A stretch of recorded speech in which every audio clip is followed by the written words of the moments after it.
Hello, in this presentation we will take a look at the community from art students. We did this by going to the Mayday Festival. This is a art festival in Ghent where art students can show their work. The arts are very diversified. They have drama, stage technique, mixed media, graphic design and dance. So why did we choose an art festival? When we got the task to go and search for strangeness, we wanted to do something fun and interesting. We knew we wanted to investigate some other culture, and we didn't want a culture from abroad. This because it has already been done several times, and we felt more attractive to arts. We thought about following several different types of arts, like a singer, a comedian, a actor, a dancer, or even a graffiti painter. Um, but then I told my group a story about my sister. She studies art in Ghent, and she showed me once a video where she was wearing a chicken hat, like you can see on the picture. In this video, she was playing and throwing with eggs in some kind of basement. I thought it was a random thing she did for fun and to laugh, but it turned out it was an exam for a school topic. We all thought this was very interesting and that it related to the strangeness we talked about in class. So I asked my sister if we could do this project with her.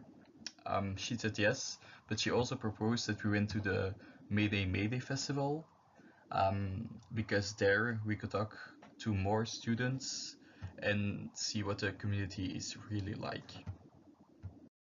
So when we were talking about art students and we tried to figure out what exactly we knew about them, it was clear that most of us used a stereotype to describe the art student. Well, as for so far, the art student actually exists. And because of this, we also started asking ourselves some questions. The first one being, how can cultures of artists actually exist? When we think of artists, we think of individuals, and each of them is trying to find their own unique and creative way of expressing their thoughts, feelings, and emotions. But if all of them are trying to find their own way of doing that, then how can a community in the end be created? After all, everybody is trying to express themselves in their own individual way. It might be very hard to find commonalities between artists, but maybe there are, and maybe there are some signs and values or traits that connect them. Who knows? We also wondered why they study art in the first place. Personally, as a musician, I know that the role of art, or in my case, music, is very hard, and you have to fight very hard for a place in it. They're really choosing a difficult, a difficult way of life. So why would they do it? And finally, after discussing the stereotypes, well, we thought maybe they do conform with these stereotypes.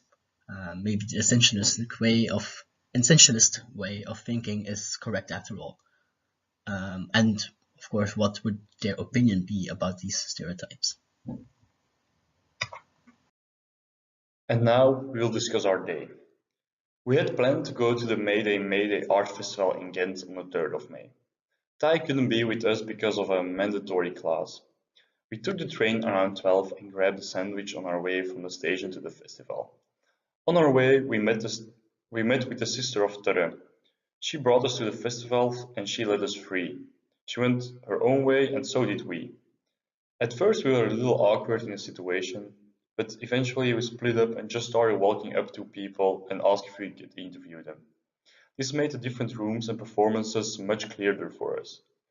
We got enough information from our interviews, we left the main square and went exploring the different rooms. There we saw a piece of art which acted as a game. We played this game and talked to the artist. She explained to us that this was a project that they made when they were in Germany at another art school. They made the rules while playing a game. This made that the game was constantly changing. Of course, we just played the game with all the rules they made up. Now our link with the curriculum. We will discuss identity, authorization, and representation. We'll first start with identity.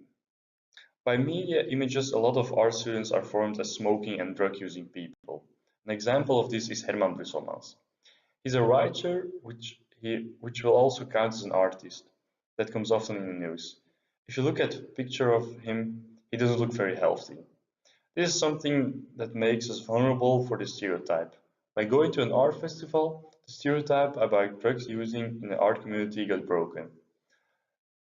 One of our interviewees is an art student and says the following. I think there are a lot of art students that use drugs.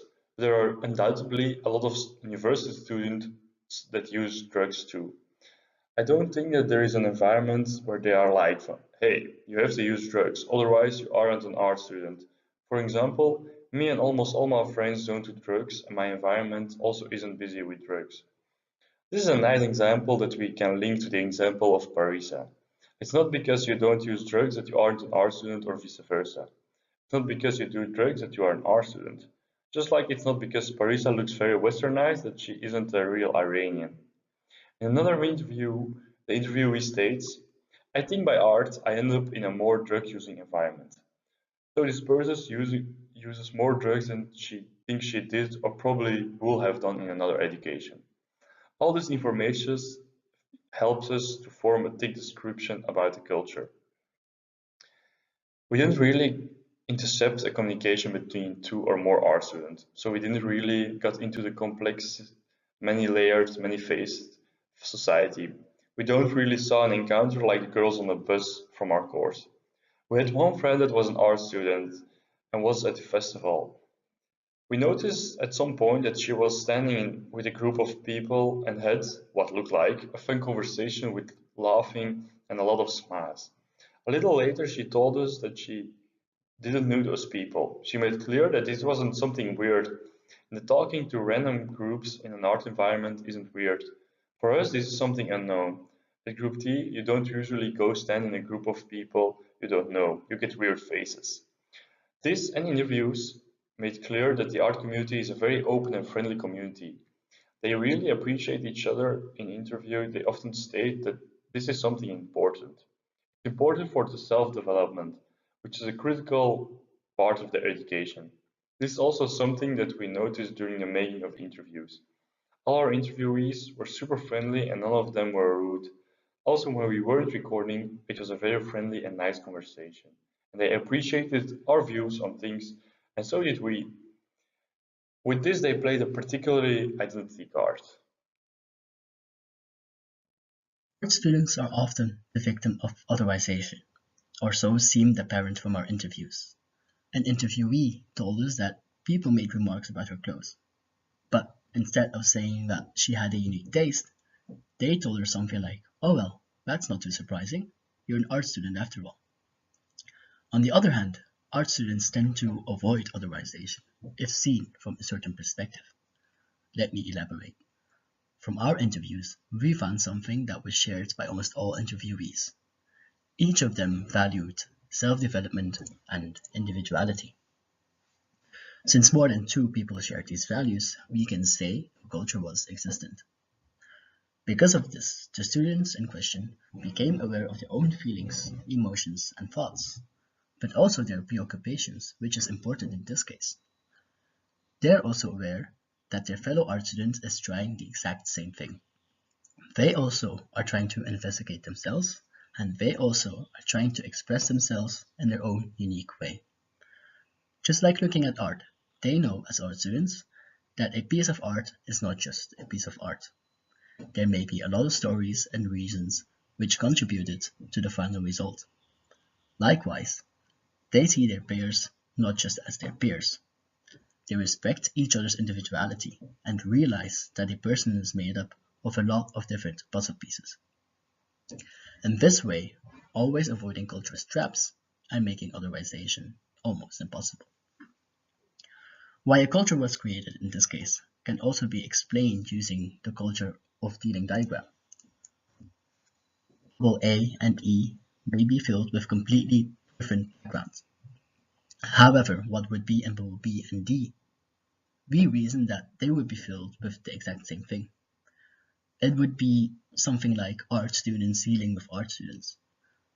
Therefore, once again, proving that they actually belong to the same culture, because no culture of dealing was actually created. However, this emphasis on individuality also has a downside. An interviewee stated that he has the impression that some people are pretending to be someone else. Here he might be falling into a culture trap and think that it is because that person is an art student that he's pretending to be someone else, while other factors may be at play. In this case, he actually undermines his open-mindedness and falls into a culture trap.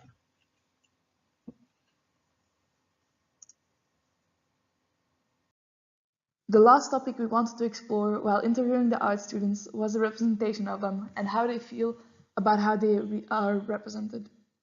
We will also be discussing some examples of the representation of artists because their representation is very much like the one from art students. The representation of artists and art students is often created on social media, news, or documentaries. On the screen, you can see some examples of images in which art students and artists are discussed. Some of them are memes, images that go around on social media and shape the idea that people have about art students. Especially here in Leuven, where there is no art school and so not a lot of art students, people often only see these pictures so they just believe what they say. In one of the interviews, the interviewer asked whether they feel like there are stereotypes formed of art students. The interviewee answered that some of her non-artist friends tell her you can see that she's studying art just by looking at her clothes or hair. Another student responded to the same question that a lot of people think all her clothes come from a second-hand store and that art students generally are not engaged in anything at a higher level. After asking whether this bothered her, she said she doesn't really care all that much what people think of her. In the middle right picture, you can see a screenshot I made from my suggested Google searches. You can see that some popular searches on Google related to artists are why they are so weird, sad, depressed, and lonely. Like Simon explained before, this representation can also originate from famous artists. When they are imaged, they do not only represent themselves, but also artists and art students. The example Simon gives is Herman Brusselman. His image is a general image of how students should be or are here in Belgium. Throughout this research, we came upon some problems. The first one, and probably the most important one, is that during interviews itself, it was hard to keep a non-essentialistic view. In some instances, we didn't formulate our questions quite right. For example, in one interview, the interviewer asked the question whether the interviewee felt like people create stereotypes from art students, followed immediately by giving drug use as an example of one of these stereotypes. This is a problem as it creates an atmosphere where the interviewer will have to talk about drug use in the art community, even if he or she did not find this a stereotype or all, or did not want to talk about it. Secondly, as Simon said earlier, we did not really hear an interaction between the art students themselves, although it looks from afar that they did seem to get along easily. Not having heard that interaction is not necessarily a problem, but it could have enhanced our understanding of the art student's culture. Then the conclusion. In the beginning of the presentation, we had four main questions. The first one was, do they have a community? Here we found that there is indeed an art community. The second question was then, what was that community like? And here we found that the art community is very open and friendly. This is partially because their studies rely heavily on self-development, and this kind of community helps that process. But they also need this community to bounce ideas around and do collaborations on art projects. The third question was, what do they have in common? Here we found that the clothing style and their parties are unique at this community, and one interview even felt that they connected by their craziness. The last question was, why do they study arts? We found that they study arts primarily for the individuality and the possibility to truly express oneself.